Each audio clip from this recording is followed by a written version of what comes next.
সংবিধান সংশোধন কিংবা নতুন সংবিধান এই বিতর্ক যেন থামছে না। এই বিতর্ক না থামার কারণ হচ্ছে এক পক্ষ চাচ্ছে যেন তেনভাবে একটা একটা আদেশ জারি করে পুরনো সংবিধানকে ছুঁড়ে ফেলা এবং জুলাই সনদকে নতুন সংবিধানে রূপ দেয়া। এই দাবিটা যখন এক পক্ষ করছে তখন আর এক পক্ষ সংবিধান মেনে চলার ব্যাপারে কথা বলছে এবং তারা সেই ব্যাপারে একটা জায়গায় স্থির হয়ে আছে। বলছি বিএনপি সহ বিএনপির সমমনা বিভিন্ন দলের কথা, যারা কোনোভাবেই চাইছে না যে সংবিধানের কোনো পরিবর্তন, পরিশোধন, পরিমার্জন কোনো কিছু সংসদের বাইরে হোক, অসাংবিধানিকভাবে হোক। এবং বিএনপি তার দৃঢ় অবস্থানটা ব্যক্ত করে দিল যে সংবিধানের কোনো ধরনের কোনো পরিবর্তন করার এখতিয়ার যে কারো নেই, সবার নেই, যেন তেনভাবে নেই। কি বলতে চাইলেন বিএনপি নেতা সালাউদ্দিন আহমেদ, যার মাধ্যমে একটা কড়া মেসেজ গেল সরকারের কাছে যে সরকার সাংবিধানিক আদেশ জারি করে জুলাই সনদ বাস্তবায়ন এবং পুরনো সংবিধানকে দূরে ঠেলে দেয়া, ছুঁড়ে ফেলা এই প্রক্রিয়াতে যাচ্ছে বলে মোটামুটি তাদের অ্যাপ্রোচে মনে হচ্ছে তখন বিএনপির এই রকম অবস্থান একটা বড় বার্তাই দেয় বইকে। কি বললেন বিএনপি নেতা সালাউদ্দিন আহমেদ, মূলত বাস্তবতা কি, সরকার কোন দিকে শেষমেশ যাবে সেটা একটু বোঝার চেষ্টা করবো এই ভিডিওতে। থাকবেন পলিটিক্স টিভির নিয়মিত আয়োজনে।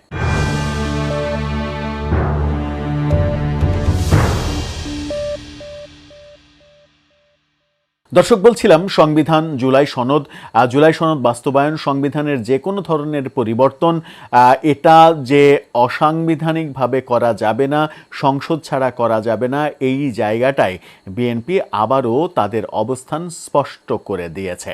অর্থাৎ জামাতের যে অবস্থান, যে কোনো মূল্যে যে কোনোভাবে সাংবিধানিক একটা আদেশ জারি করে, রাষ্ট্রপতির একটা আদেশ জারি করে কিংবা নির্বাহী আদেশে জুলাই সনদ বাস্তবায়ন করতে হবে, সেটাকে আইনে রূপান্তরিত করতে হবে এবং যার ফলে পুরনো সংবিধান বাতিল হয়ে যাবে, সেই প্রক্রিয়াটা বিএনপি শেষমেশ তারা আবারও বলে দিল যে কোনোভাবেই সেই প্রক্রিয়া মেনে নেওয়া যাবে না।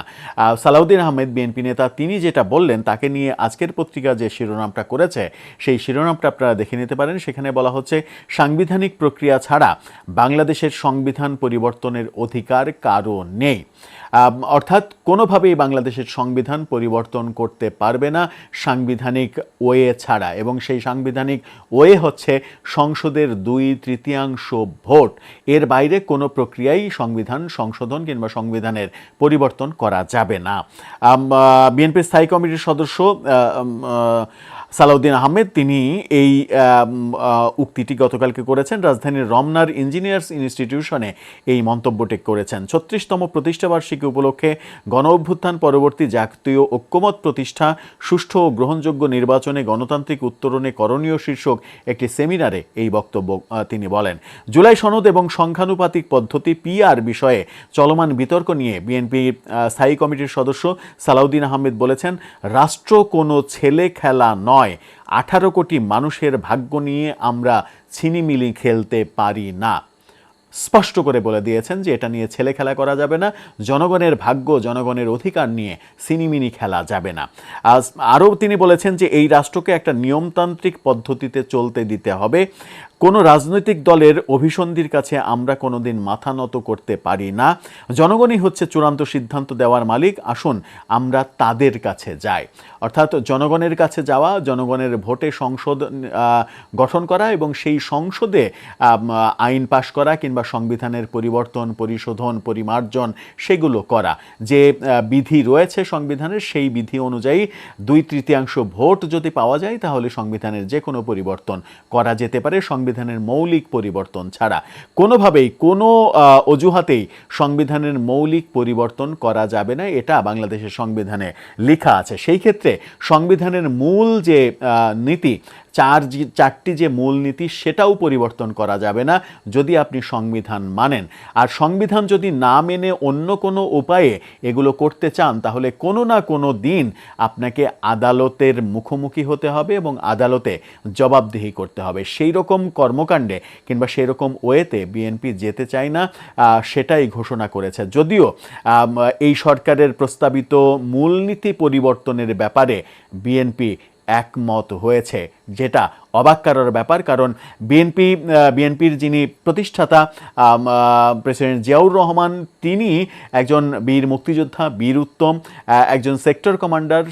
সেই তার দল যখন ৭২-এর সংবিধানের মূলনীতি পরিবর্তনের জায়গায় একমত পোষণ করে, সংবিধান পরিবর্তনের ক্ষেত্রে সংসদ ছাড়া, সাংবিধানিক উপায় ছাড়া তারা মানবে না, সেটা ঠিক আছে, কিন্তু মূলনীতি পরিবর্তনের ব্যাপারে তারা একমত হয়েছে, যেখানে ধর্মনিরপেক্ষতা বাদ দেওয়ার প্রসঙ্গ এসেছে।